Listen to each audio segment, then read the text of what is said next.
Today I'm going to be showing you how to make a cafe quality drink with a home espresso machine. For this video I'm going to be using a Casa Brews CM5418 espresso machine. It's super budget friendly, but I'm going to show you how you can make amazing drinks with it. The first thing you're going to notice about a lot of home espresso machines is they're going to come with a pressurized porta filter. Don't get me wrong, pressurized porta filters can be great because they're super forgiving, and if you don't have a nice grinder they let you make a good shot of espresso. However, if you do have a good grinder, I would recommend getting a bottomless porta filter because they just produce better shot quality. My next tip is making sure you pick out good espresso beans. You're always going to want to buy whole beans and grind them yourself at home so you can adjust the grind size for your machine. And always check the bag for a roasted on date so you can get freshly roasted coffee. My next tip is to make sure you're always weighing out your espresso beans. The reason we do this is so that you can get the correct ratio of coffee to water and make sure you can reproduce the same shot every time. I like to use 15 grams of espresso for mine, but this can vary depending on the size of your porta filter. What you don't want to do is use the scoop to measure out the coffee. Next on our list is using the correct grind setting. You want to make sure that your grounds are fine enough so that you get a shot in 27 to 30 seconds. And this is really going to depend on your grinder and the beans you're using, but it's going to take some trial and error. Immediately after grinding the espresso, you're going to do puck prep. I like to use a WDT tool to evenly distribute the grounds. If you don't have this, using a toothpick works great. To use the WDT tool, you're going to put it in the grounds and swirl in a circular motion. If you're using the toothpick, it's the same motion, it just might take a little bit longer.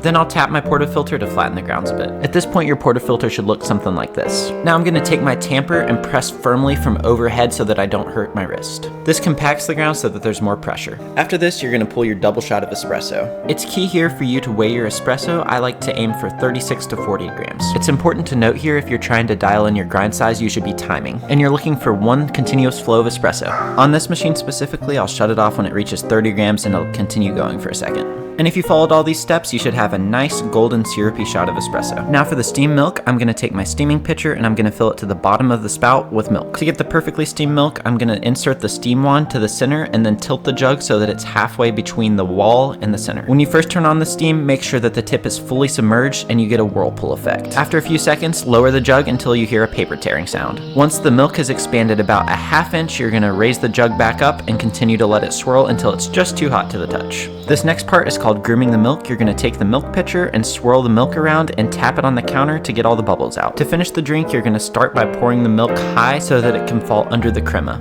Then lower your milk jug closer to the milk so that the milk stays on top. If you like this video, make sure to like and subscribe for more amazing coffee content.